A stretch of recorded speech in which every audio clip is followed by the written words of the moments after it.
Кодекс кананічнага права з ксяндзом Дмітрыем Пухальскім. Хвала Христу, паважаныя радыёслухачы і ютуб-гледачы. Перапрашаем за тое, што сёння вы не зможаце пабачыць нашыя натхнёныя кананічным правам твары і прыйдзецца давесціся выключна гукам. З прычыны некаторых тэхнічных няспраўнасцей, на жаль, сёння відэатрансляцыя немагчымая. Але гэта ніяк не перашкодзіць вам паглыбіцца ў чароўны свет кананічнага права. Таксама спадзяемся, што ўдасца наладзіць хоць у нейкі спосаб, скажем так, архівавання гэтай размовы на Ютубе. Можа, што-небудзь прыдумаем. Так ці інакш, сачыце за намі, карыстайцеся архівам. Цяпер ён бясплатны, я нагадваю пра гэта. rmradio.by.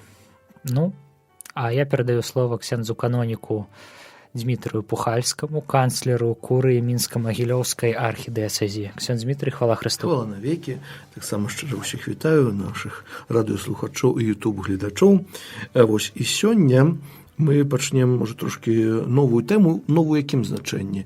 Нейкі час таму назад, як я сказаў, калі мы пачыналі наогул разглядаць пытанне па іерархіі касцёла, я сказаў, што будзем так ісці ад найвышэйшай іерархіі, то есть мы пачыналі ад святога айца, калегі кардыналаў і так далей, ну і дойдзем у сваім часе да парафіяльных вікарыяў, капеланаў, вось, і ўсіх іншых, хто мае якія правы і абавязкі.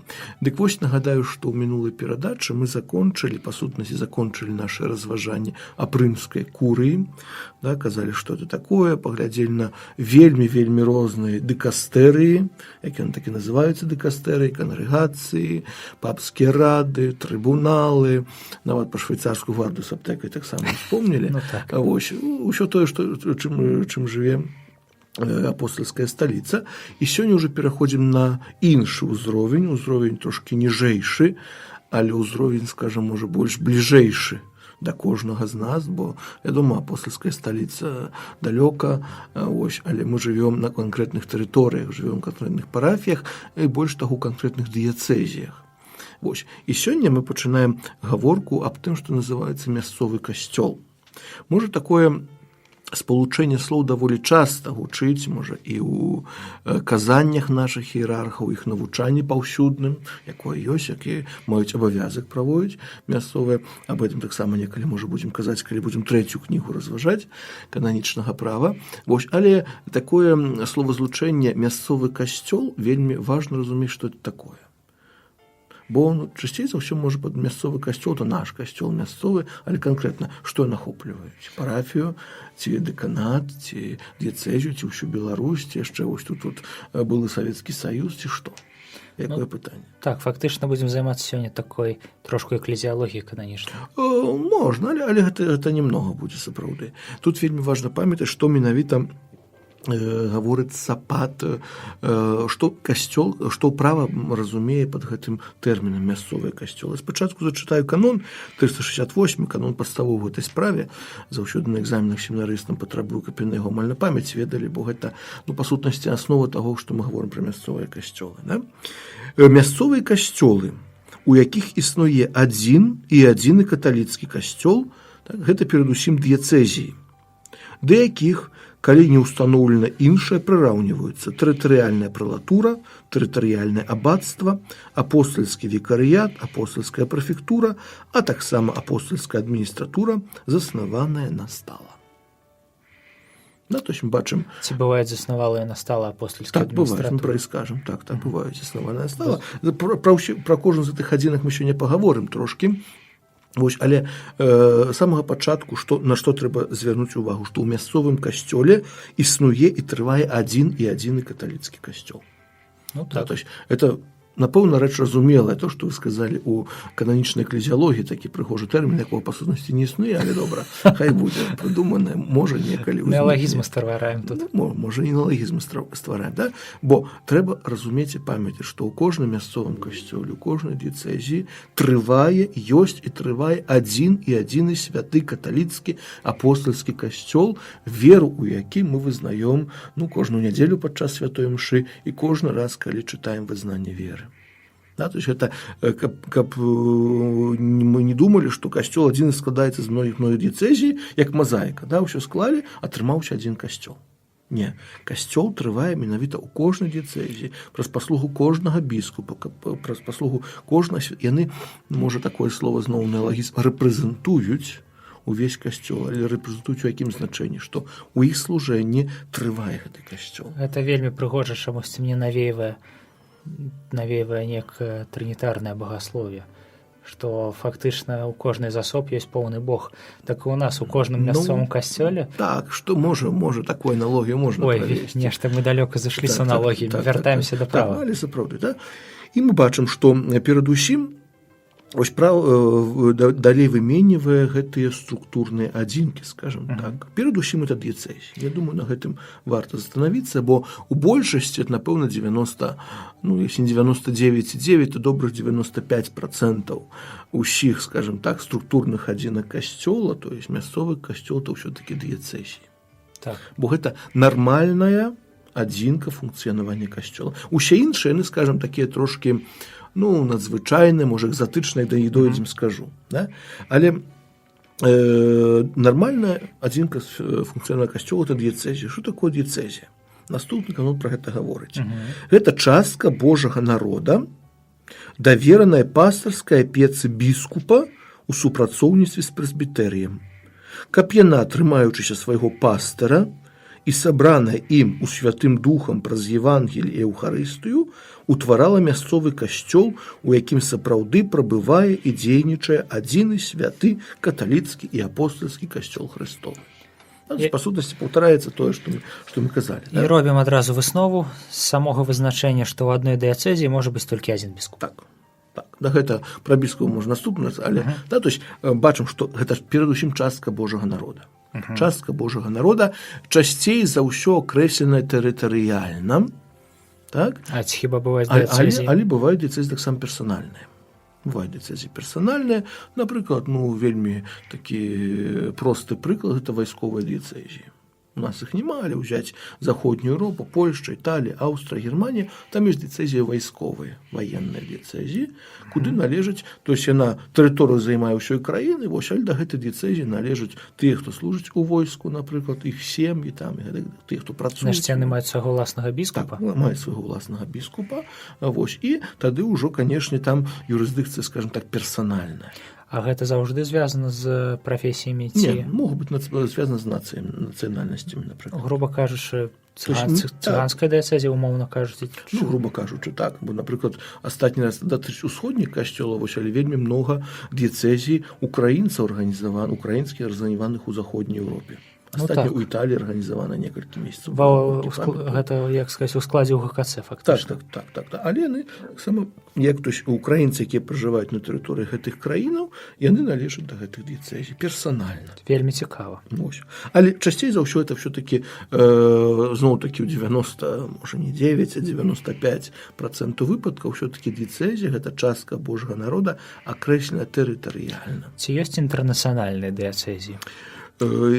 Фактычна я звяртаю ўвагу, што дыяцэзіі яны вельмі часта супадаюць іх межы з межамі нейкіх адміністрацыйных свецкіх утварэнняў.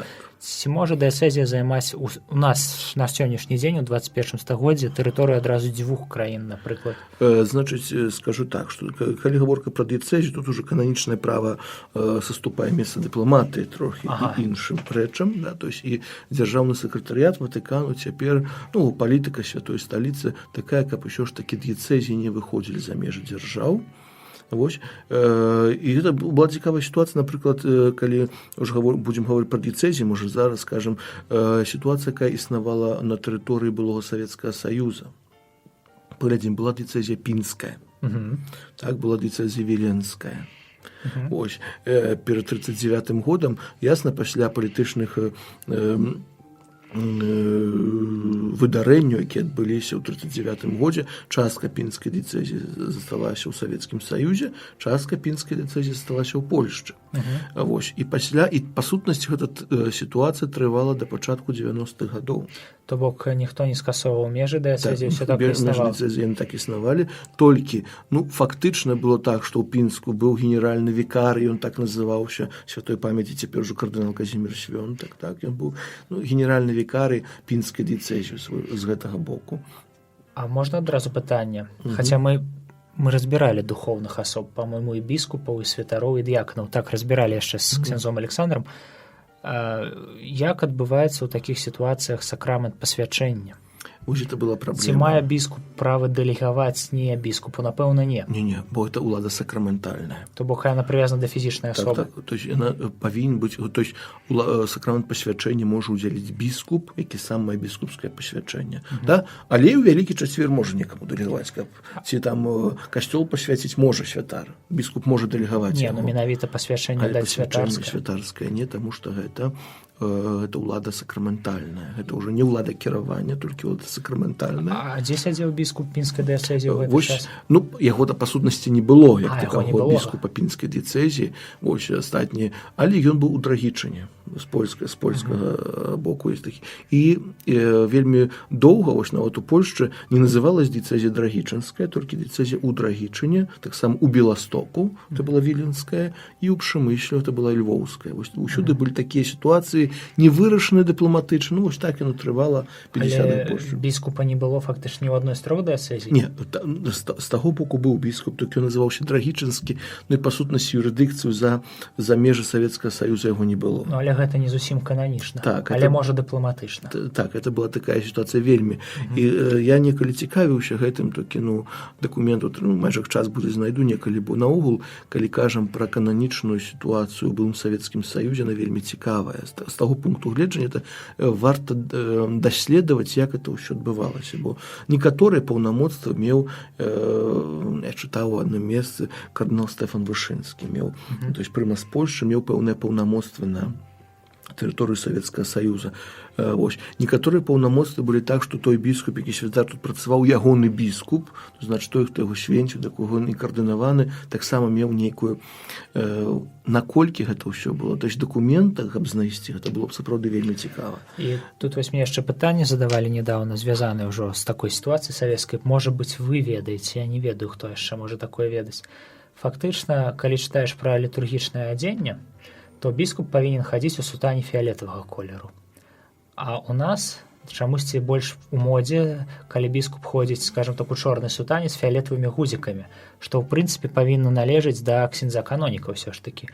І мне адзін чалавек распавядаў, што такое было прынятае якраз пасля, скажем так, акупацыі ўсходняй Польшчы або так сказать, уз'яднання Беларусі усходняй з заходняй, гэта залежыць ад таго, з якога пункту гледжання глядзець. Маўляў, гэта было прынята ў канспіралагічных мэтах. Вось такое нетыповае колер сутаны біскупскай. Напэўна, я дакладна не ведаю гэтага, але напэўна не згаджуся, таму што біскупы вельмі рэдка фіялетавую сутану носяць. Нашы біскупы маюць фіялетавыя сутаны, амаль усе хіба. Вось. Але нават у многіх краін, той самай Польшчы, Італіі, біскуп вельмі рэдка апранаюць ту сутану. Звычайна фіялетавыя гузікі? Звычайна ўсё ж такі чорная сутана. Ну, то яна па колеру адрозніваецца па сутнасці, яна не зусім это біскупскія, так, там розніца ў колеру ёсць. Вось. Але, то есть, это, напэўна, скажем так, сумняваюся, што это з гэтым звязана. Паважаныя слухачы, будьце вельмі асцярожнымі, калі вам распавядаюць нейкую легенду. Заўжды правярайце інфармацыю. Сапраўды варта паглядзець на біскупаў. То есть афіцыйнае адзенне біскупа, гэта сутана можа быць чорная, то есть можа быць фіялетавая, то есть чорная. Нават, цяпер многія біскупы носяць наогул чорную сутану з чорнымі гузікамі, на гэта апранаюць пектарал. Таксама такое дапушчальна. І піўска тады адпаведнага колеру. Вось, таму тут, кажу, гэтай інфармацыі я б ўсё ж такі не давяраў, хаця вось так ёсць. Карацей, варта даследаваць навукоўцаў гэтую цікавую кананічную сітуацыю ў СССР. Яна была, асабліва на тэрыторыі Беларусі. І таксама цікава была з магілёўскай дыяцэзіі, якая вось мінска-магілёўская, яна ў сваім часе была мінская дыяцэзія, была магілёўская дыяцэзія, таксама магілёўскую дыяцэзію, як вядома, Кацярына II утварыла без згоды апостальскага пасаду, і там была, і яна была найвялікшая па памерах у свеце, вся расійская імперія. Па сутнасці ўся расійская імперія, і ўжо арцыбіскуп Эдуард фон Роб ўжо пасля выдарэння ў 17-20 годы ён пісаў апостальскую сталіцу, што такая дыцэзія, якая ўжо пасля ўсіх гэтых падзелаў па сутнасці ў 3 дзяржавах знаходзілася, бо там была. Вось, это не мае сэнсу, трэба нешта з ёй рабіць. Вось, ну, і потом таксама былі многія пераўтварэнні. Вось, і па сутнасці, ну, на сённяшні дзень мы ведаем, мы маем 4 дыцэзіі ў Беларусі.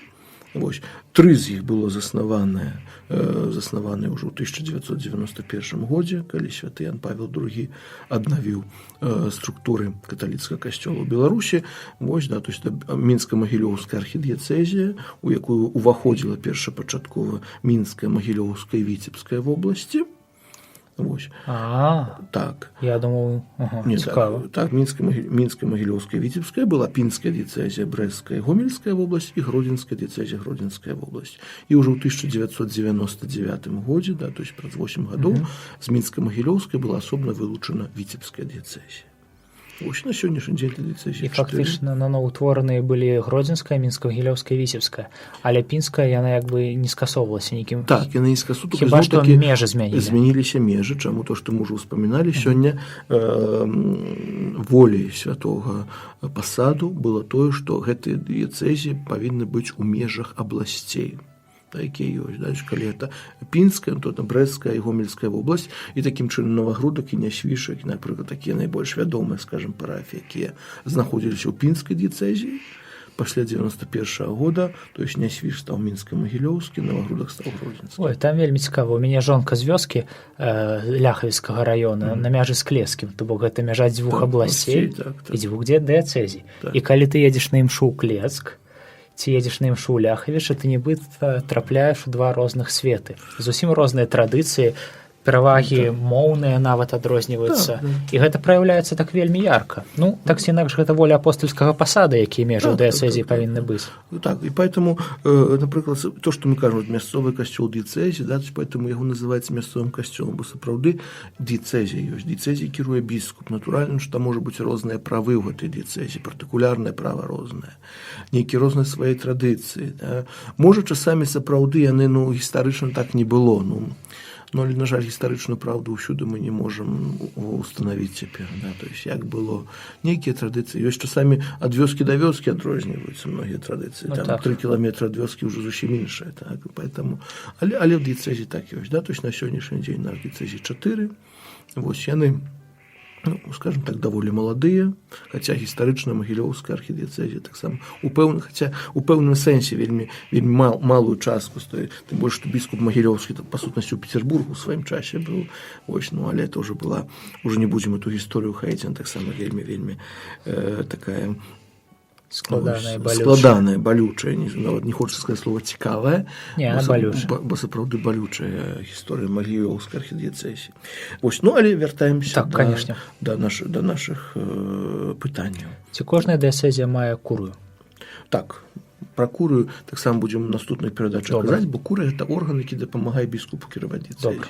У дыецэзіі павінен быць, мы скажам, там генеральны вікарый, павінен быць канцлер, павінен быць, то есть это структура, якая дапамагае біскупу выканання яго. А хто у нас генеральны вікарый? У нашай дыецэзіі ксёндз біскуп Юрый Касабоцкі. Ага, ясна. Так. Звычайна, калі ёсць дапаможны біскуп, ён генеральны вікарый. Калі 2, там уже па-рознаму бывае, але пра гэта ўсё праводзім казаць, да? То есть дыецэзія, сказалі, гэта звычайная, скажем так, звычайная структурная адзінка касцёла, нармальная. А ці можна замяняць слова дыецэзія словам епархія? Гэта у ўсходнім праве яны выкарыстоўваюць слова епархія. Па сутнасці, то есть гэта... Ну, сама сістэма аднолькавая. Сістэма аднолькавая. Так, напрыклад, на рускай мове традыцыйна ўжываецца слова епархія. Да, то есть Мінская магілёўская архіепархія, нават у дзяржаўных установах мы так зарэгістраваны. Па сутнасці гэта нічому не перашкаджае. Па сутнасці адно і тое самае. Это лацінскі тэрмін, это грэчаскі. Але фактычна, сама ў межах, канешне, мы не кажам пра нашых там братоў праваслаўных, а мы кажам пра каталіцкую цэркву, то няма розніцы глобальнай між епархіяй усходняй і абрадаў ці там заходніх абрадаў. Абсалютна няма. Дыецэзій. І так, бо проста ў касцёле, калі мы кажам нават мову кананічнага права возьмем, да, па-лацінскі, як іх арыгінал быў напісан, бо там у адносін да заходніх дыецэзій. выкарыстоўвае слово дыёцэзіс альбо архідыёцэзіс да ўсходніх епархія. Па сутнасці, але гэта словы сапраўды взаемазамяняюць, асабліва ў рускай мове. Так, асабліва ў рускай мове, таксама кажу царква і касцёл. Тут часам такія рэчы бываюць. Так. Касцёл маці гучыць так трошку нязвыкла лінгвістычна. Але так ёсць. Вось гэта звычайна. Але тут мы чулі ў першым каноніке, мы чыталі яшчэ іншыя адзінкі. Гэта тэрытарыяльная прэлатура, тэрытарыяльнае абацтва, апостальскі викарыят, апостальская прэфектура і апостальская адміністратура, заснаваная на стала. І вось што такое тэрытарыяльная прэлатура? Прачытаю канон спачатку, а пасля пагаворым. Тэрытарыяльная прэлатура або тэрытарыяльнае абацтва. Адразу канон гаворыць пра два, мы пасля асобна пагаворым пра кожны з іх. Гэта пэўная частка Божага народа, зноў-такі. Логічна. Акрэсленая тэрытарыяльна, то есть тут ужо канкрэтны элемент тэрытарыяльнасці. Зямля. Так. То есть калі ўжо казалі пра дыяцэзіі, у асноўным кажам тэрыторыя, але ўсё ж такі можа быць персанальна. Тут толькі тэрытарыяльна.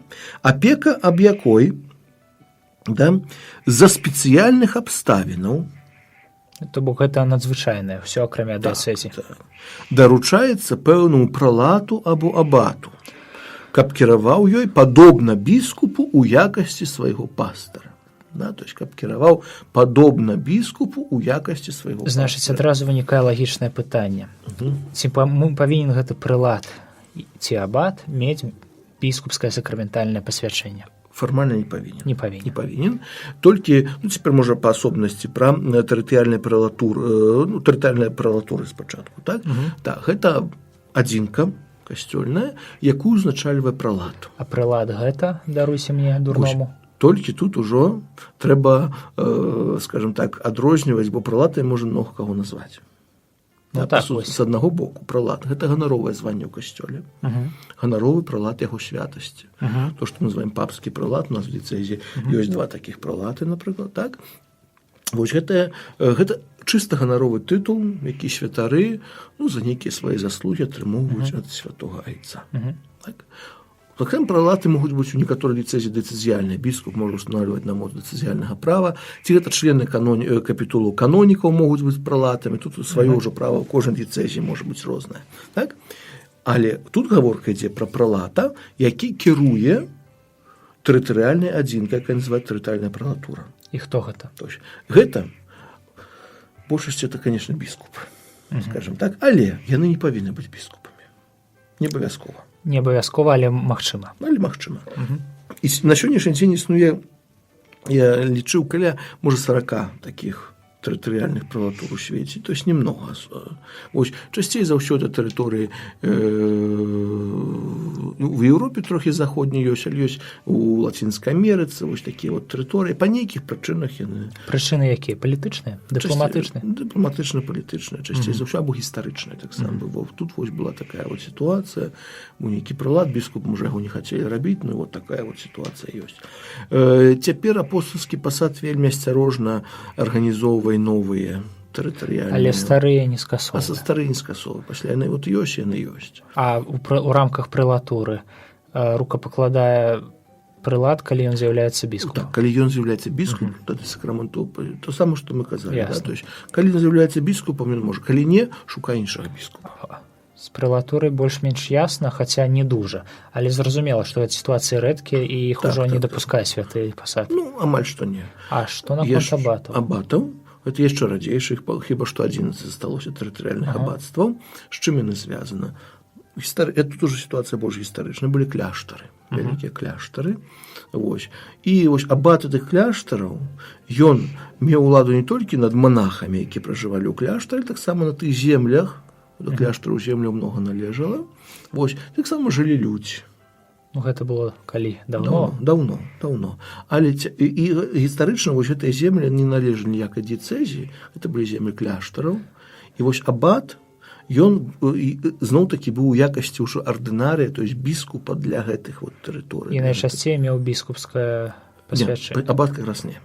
Абаты, бо часцей вельмі рэдка абаты ў кляштары былі Абаты біскупы гэта рэдкасць, так? это вельмі рэдка. Звычайна там все браты. Ўсё ж такі, да, гэта Святары. браты, ўсё ж такі это абаты, але і так ён кіруе гэтымі тэрыторыямі ў якасці як біскуп таксама. А дзесьці захавалася такое на вашай памяці? Мне здаецца, у Італіі нешта ёсць пару такіх. Ясна. То есть і ў Аўстрыі, мне здаецца, трошкі ёсць. У старай Еўропе, скажем так. І рукапакладае ім святароў Зноў такі біскуп павінен быць. прыязджае нейкі іншы біскуп. Так, заўсёды так Ясна. ёсць.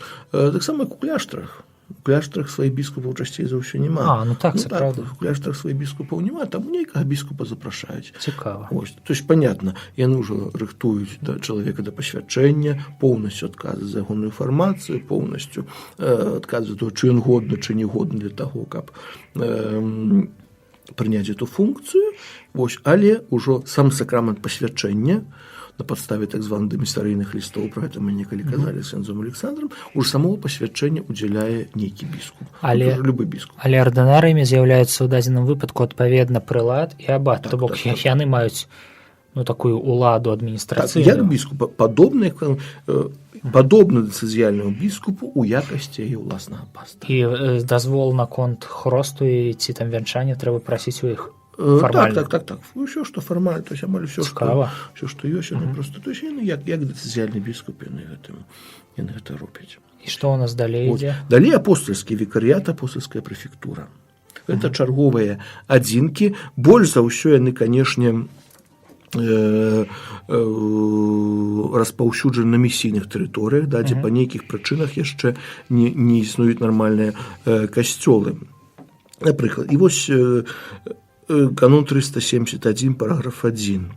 Апостальскі вікарыят або апостальская прэфектура – гэта зноў-такі пэўная частка Божага народа, якая з-за пэўных абставінаў яшчэ не заснавана ў якасці дыяцэзіі, яшчэ не заснавана, то есть будзе, напэўна, спадзяемся, што будзе заснавана, і якая даручаецца пастырскай апецы апостальскага вікарыя або прэфекта, каб яны кіравалі ёй ад імя вярхоўнага пантыфіка.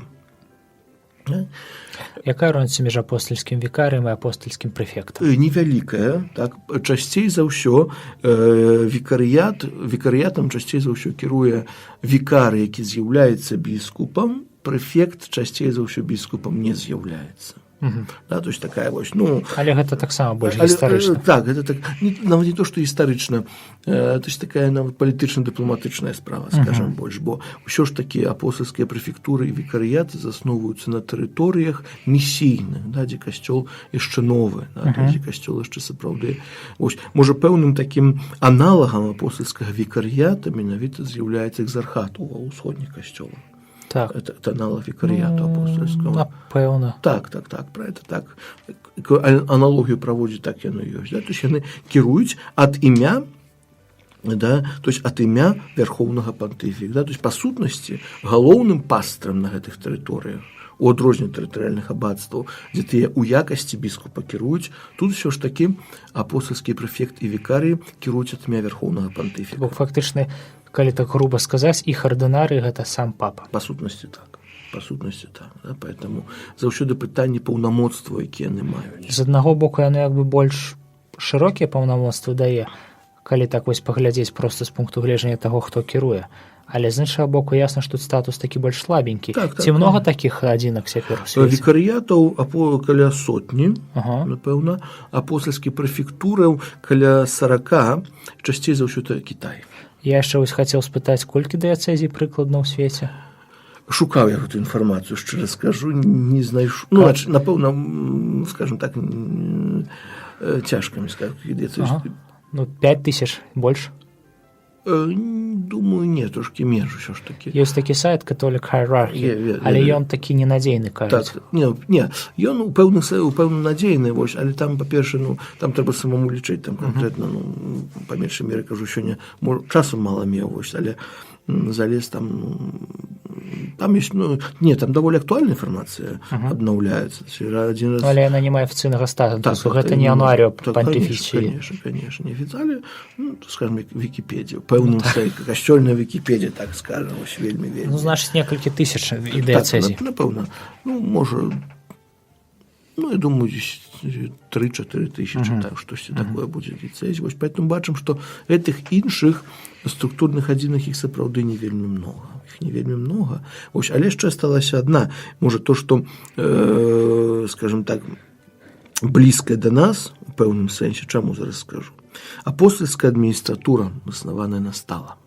У нас такога няма. Пакуль няма, але у нас суседзі вельмі блізка ёсць. Гэта пэўная частка Божага народа, якая з-за спецыяльных і вельмі паважных прычын не засноўваецца рымскім пантыфікам у якасці дыяцэзіі.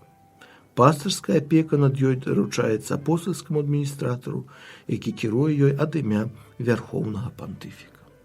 І яшчэ да 2002 года у Расіі не было дыяцэзіі. Сапраўды? Былі апостальскія адміністратуры. Яны былі паднятыя ў ранг дыяцэзій толькі 11 лютага 2002 года. Было вельмі моцнае, вялікі скандал быў у сувязі з гэтым. Тады яшчэ святы Ян Павел II гэта зрабіў з боку праваслаўнай царквы, на жаль, і іншых прадстаўнікоў улады, як гэта касцёл, нікаго не пытаючыся, устанавіў дыяцэзіі. Ну, з моцы права взяў і устанавіў. Так, ну, гэта ўсім больш таго была праблема ў тым, што ось дыяцэзіі, які аб'яднаюцца, адна каліч архідыяцэзіі, ўсе іншыя, называецца касцёльная правінцыя. Тэрмін кананічнага права, ну, але ў расійскай мове слово правінцыя звязана, значыць, недзе вёха, далёка так, як брыліся, як это Расію правінцыя абазвалі. Хаця зусім не ў гэтым справа была. Гэта некая палітыка дурная. Так. Але тым не менш такое было. Чаму я кажу, што і наш арцыбіскуп Тадеуш Кандрушевіч, ён праз 11 гадоў ужо ў ранзе арцыбіскупа быў апостальскім адміністратарам апостальскай адміністратуры. То есть спачатку іх было две. Для еўрапейскай часткі Расіі і для азіяцкай часткі Расіі. Але, кажа, наш арцыбіскуп паспеў там пабудаваць нейкую такую структуру даволі неблагую. Колькі там цяпер дыяцэзій? 4 таксама. Пасля гэтай адміністратуры ж на две падзяліліся. Атрымаўся поўнач еўрапейскай часткі Расіі, поўдзень еўрапейскай часткі Расіі, заходняя Сібір і ўсходняя Сібір. Ось 4. І ў такім стане ў 2002 годзе святы Айцец падняў гэтыя адзінкі да ўзроўню дыяцэзіі. Малайчына? Вось, так. Толькі яшчэ адміністратуры засталіся. У некаторых краінах былога Савецкага Саюза. Напрыклад, у Эстоніі. У Эстоніі няма дыяцэзіі каталіцкай? Апостальскай адміністратуры Эстоніі. Ого. Так. Ёсць наколькі Закаўказзе. Папа, значыць, візітаваў... Грузія, Арменія, Азербайджан таксама. Але там, напэўна, ёсць нейкія структурныя адзінкі ў армян-каталікоў. Гэта ўжо ўсходнія, касцёлы, мы это не ўлазім. Узбекістан, Кіргізія. Ну, ясна. Таксама, да, то есть у тых краінах ёсць, таксама ёсць апостальская адміністратура Атырау ў Казахстане. Там наогул цікава, там... Чакайце, але ж у Казахстане ёсць епархія. Ёсць дыяцэзіі, так, ёсць дыяцэзіі, ёсць адна апостальская, ёсць дыяцэзіі, наколькі памятаю, Караганда, Алматы і Астана, цяпер ужо Нур-Султан, і апостальская адміністратура Атырау. Зноў такі, адміністратар можа быць святар, не абавязкова біскуп. Ну, але ў гэтых ўсё-такі... А ў Эстонії вы не памятаеце, біскуп там... Мне здаецца, біскуп. І, значыць, ці правільна разумею, што папа падчас, так сказаць, паўтарэння маршрута Яна Паўла II візітаваў фактычна краіну без дыяцэзіі, проста дзе ёсць адміністратура. Адміністратура, бо там католікаў у Эстонії сапраўды вельмі мала. Ну, іх там не то ж католіку, я там вельмі часта бываў раней, меў там справы, там хрысціян вельмі мала, там хутчэй іх канцэртныя залы ёсць, чым дзейнічыя цэрквы. Аж так, Эстонію не ведаю. Там праваслаўных хрысціян вельмі многа, і яны пераважна не эстонцы. Так, пераважна гэта так званыя, яны іх называюць рускімі, хаця гэта фактычна ўсе славянскія народы СССР. Цікава, слухайце, а ці ёсць, я вось нешта не пачуў, ці існуе некая такая адзінка, як апостальская візітатура? Не. Візітатура апостальская як такавая у лацінскім кодексе няма. Вось, гэта ўжо магчыма, скажем так, ёсць такі пасад, які можа быць візітатар апостальскі, толькі ён, ну, я ведаю, да чаго вы цягнеце, вось ён... Ну так, я зашоў здалёк. Вось, так, ясна, вось. Усходняя, я кажу, аж так, сходняе права не... Напэўна, вось, то, што мы казалі, экзархат, Хотя его специальность экзархат – это вось аналог апостольскага викарыяту. Больш-менш. Вось, кажуць, ну, час можа быць экзархам зноў-такі біскуп, а можа не быць біскуп.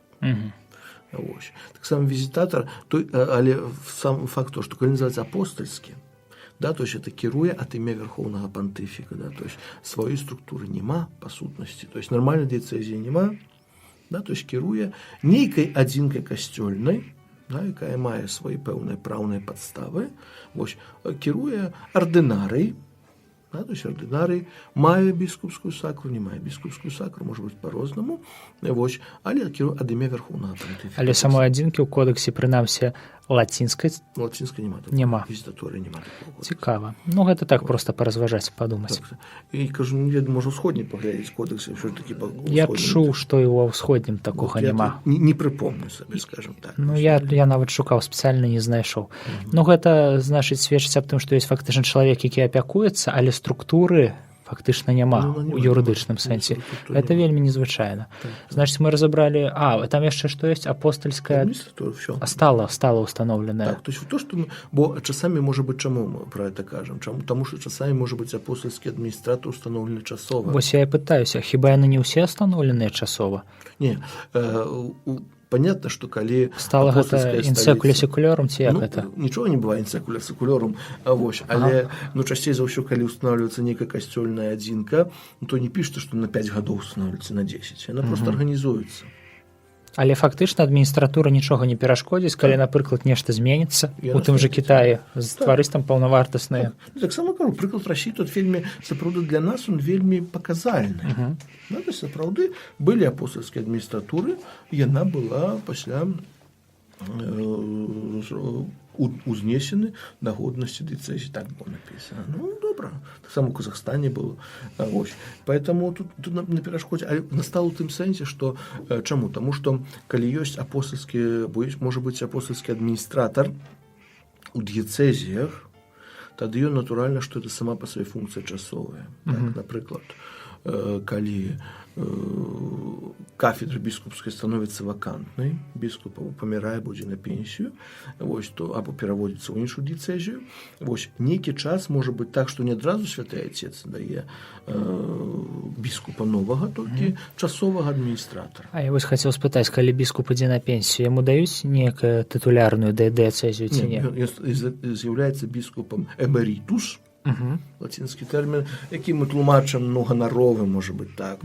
Тэрмін на пенсіі мне не падабаецца, калі пра гэта казаў, ганаровы біскуп, але той самы дыяцэзіі. То есть он з'яўляецца ўсё ж такі біскупам той дыяцэзіі, дзе ён быў. То есть тытул новы не два біскупы ў дыяцэзіі? Але ён эмерітус. То бок фактычна адзін біскуп. Не, то есть ён не мае права дыцэзіяльнага біскупа. Вось, гэта вельмі важна. Эмерітус, то есть ганаровы біскуп, ён ёсць, ён, у дыяцэзіі, конечно, яго могуць не запрашаць, нават можа сакрамент удзяляць, тыя ж пасвячэнне можа удзяляць, бежмаванне. Але ён не мае такіх адміністрацыйных паўнамоцтваў, ён не з'яўляецца ардынарыем фактычна. Цікава. І не з'яўляецца часта членамі канферэнцыі біскупаў, яны не з'яўляюцца. А ці ёсць краіны, дзе каталіцкі касцёл наш, ці наша каталіцкая царква, ўжо як хочаце, паважаныя слухачы, дзе мы не маем абсалютна ніякай структуры? Можа быць, нешта такое кшталту Ірана, дзе ёсць абмежаванне свабоды веравызнання жорстка, ці ўсё адно нешта святае Отец там стварае? Ну, мне здаецца, заўсёды нейкае ўзаемадзеянне з католікамі ёсць, напэўна. У Пакістане ў нас ёсць дыяцэзія? Не ведаю, мне здаецца, можа, ёсць. То бок я проста пра што кажу. Могуць здарацца такія сітуацыі, калі ў нейкай краіне адбываецца палітычная падзея, і там да ўлады даходзяць людзі, якія радыкальна супраць хрысціянства ці там каталіцтва, напрыклад. І ў такіх выпадках ці мае святы Отец права з нейкіх, можа, палітычных прычын права рэверсіраваць усю гэтую структуру, ці можна скасаваць дыяцэзію? Вось аб чым я кажу. Не, дыяцэзію можа скасаваць, тэарэтычна можа скасаваць. Чаму? І перанесці на больш нізкі статус, напрыклад, з мэтай прынамсі забяспечыць фізічную бяспеку тых там хрысціян, якія там жывуць. Такія выпадкі былі рэверсу? Паглядзець гісторыю, можа, былі, не скажу. Але вы так не памятаеце? есть напэўна у такой навушай гісторыі бліжэйшай, што не чуў пра гэта. Ну вось фактычна прыклад пінскай паказвае, што звычайна яно так і захоўвае статус-кво. Статус-кво больш нават наогул касаванне дыяцэзіі такое пытанне, яна можа стаць тытулярнай дыяцэзіяй. Напрыклад, як вельмі часта сталі тытулярнай дыяцэзіі ў Афрыцы. Фурнус Майер. Так, напрыклад, альбо ці Мінур, які там абодва, па-мойму. Так. Вось, напрыклад, дыяцэзіі, якія пасля даюць біскупам уже тытулярным, ці дапаможным, там, ці нунцыям, ці яшчэ камусьці. Вось поэтому я не ведаю, ці наогул апостольскі пасад калісьці касаваў дыяцэзіі. Так вот. В такім значэнні, што война можа пераставаць існаваць у тым значэнні, што, понятно, там не будзе біскупа, можа не быць людзей, але сам біскупскі пасад, скажем так, ён застаецца. Да? Бо канон таксама гаворыць, што толькі вярхоўная ўлада мае засноўваць мясцовыя касцёлы. Касцёлы законна заснаваны, з моцы самога права набывае статус юрыдычнай асобы. Это ўжо права касцёльнае. Да? Ну так, это ж наш юрасоба, не дзяржаўная. Так, конечно, так, наша юрыдычная асоба. Хаця, конечно, таксама наша дыяцэзія ў дзяржаве зарэгістраваны як юрыдычныя асобы. Ну, але, напрыклад, у Злучаных Штатах, мне падаецца, такога няма. Там яны з абсалютнай свабодай веравызнання. Так, там, напрыклад, ёсць права. То есть хрысціяне, альбо нейкія, скажем, толькі хрысціяне, члены, яны могуць зарэгістраваць сваю арганізацыю, але не мусяць это рабіць. Ну так, яны могуць не рэгістраваць, і ім не будуць чыніць ніякіх перашкод. Так, это то, што гаворым, свабода веравызнання. Вось. Вот то, што мы казалі, яшчэ ёсць наконт гэтага. Там, дзе на думку вярхоўнай касцёльнай улады, выслухаўшы зацікаўленай канферэнцыі біскупаў, калі будзе карысна, на той самай тэрыторыі могуць засноўвацца мясцовыя касцёлы, якія адрозніваюцца адзін аднаго па абраду або іншым падобным крытэрыям. Значит, то, что мы казали. То есть на тэрыторыі нейкай... Это то, што ў Расіі. У Расіі адваротны працэс, там яны аб'ядналіся. Не, напрыклад, то есть то, што якія будуць адрознівацца па тэрытарыяльнаму прызнаку, па нацыянальнаму прызнаку або па нейкаму іншаму. То, што мы казалі, бо, напрыклад, дыяцэзіі як украінцаў, то, што мы ўспаміналі, або нейкія іншыя па нейкаму моўнаму, па нейкай моўнай. Гэта, можа, не так часта, але робіцца таксама у касцёле. І далей ужо кожная дыяцэзія або іншую мясцоваму касцёлу належыць дзяліць на часткі ў парафіі. А парафіі могуць аб'ядноўвацца ў спецыяльныя групы, якія называюцца акруговы вікарыят або дэканаты. Акруговы вікарыят, дэканат – гэта абсалютна сінонім? Так, сінонім. Але ж гэта не абавязкова. Фактычна, калі дэкан, ён не ёсць абавязковым. Можа быць дыяцэзія проста з парафіі, калі яна маленькая. Можа быць, конечно. У Італіі якую-нибудь лёгкую уяўляю такое. Так. То есть, калі рымскія дыяцэзіі вельмі маленечкія, там нема сэнсу. А хто дэкан нашага Мінска? Ну, ў Мінску 2 дэканата. 2 дэканата ў Мінску нават? 2 дэканаты, Мінск-Усход і Мінск-Захад. Дэканатам Мінск-Захад з'яўляецца ксёндз-канонік Владислав Завальнюк, а Мінск-Усход ксёндз Александр Метліцкі, салезіянін. Цікава. Ну, то мы будзем казаць... Пра дэканаў мы будзем казаць асобна, пра іх панаводства. А парафія, таксама вельмі важнае пытанне. Ці можа быць у адным сакральным будынку, тое, што мы называем царква, касцёл, ці можа быць у ім 2 парафіі адначасова? Хоць 5. Сапраўды, няма абмежаванняў? Скажем, а ці можа адна парафія мець некалькі сакральных будынкаў? Можа, чаму не? То бок парафія трэба адрозніваць ад касцёла. Гэта я для людзей кажу, бо людзі часта уяўляюць, што вось ёсць будынак. У нас часцей ўсё адзін к аднаму ідзе, часцей за ўсё, там за рэдкім выключэннем. Але, чыста фармальна парафія можа мець некалькі касцёлаў. І потым з'яўляецца такая ректаральная касцёла тады ўжо. А ці ёсць нейкая структурная адзінка ніжэйшая за парафію?